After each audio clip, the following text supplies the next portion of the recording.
അതില് 2002 കല്യാണരാമനിലെ പാട്ടൊന്ന് പാടും. കല്യാണരാമനിലെ കൈത്തൊടി താളം. അതെ, ഞാൻ എപ്പോഴും പാടാറുള്ള പാട്ട്. എന്താണ് പറയുന്നത്? ആ ഒരു പാട്ട് ഭയങ്കര സക്സസ്. അത് ഞാൻ പറഞ്ഞില്ല, ഞാൻ ഈ പല മ്യൂസിക് ഡയറക്ടേഴ്സിന്റെ കൂടെ ഞാൻ റിതം പ്രോഗ്രാമിംഗ് വർക്ക് ചെയ്യണ പോലെ തന്നെ ബേണി ഇഗ്നീഷ്യസിന്റെ കൂടെ വർക്ക് ചെയ്യാറുണ്ട്. അപ്പൊ അവർക്ക് നേരത്തെ മുതലേ അറിയാം, ഞങ്ങളുടെ ഫാമിലി ഫ്രണ്ട്സാണ്. അപ്പൊ പുള്ളിക്ക് ഞാൻ പാടുന്നില്ല, അങ്ങനെയാണ് എന്നെ ട്രാക്ക് പാടാൻ വേണ്ടി വിളിക്കണം, കല്യാണരാമന്റെ കമ്പോസിങ്ങിനും ട്രാക്ക് പാടാൻ.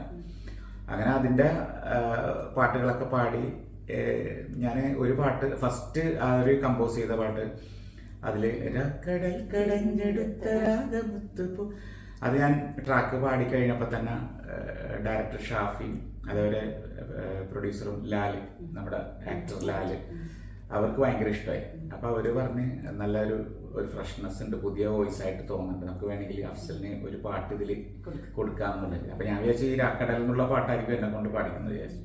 പക്ഷെ അതല്ല, പിന്നെ അത് കഴിഞ്ഞിട്ട് ഓരോ പാട്ടുകളും, അത് കഴിഞ്ഞിട്ട് തിങ്കളെ പൂത്തിങ്കളെ, അത് കഴിഞ്ഞിട്ട് മറ്റേ തുമ്പിക്കല്യാണത്തിനെന്നുള്ള പാട്ട്, അല്ലല്ല അത് ജിശ്രീ, അതല്ല അതിലെ ട്രാക്ക്, എല്ലാ പാട്ടുകളും ഞാൻ ട്രാക്കാണ് പറയുന്നത്.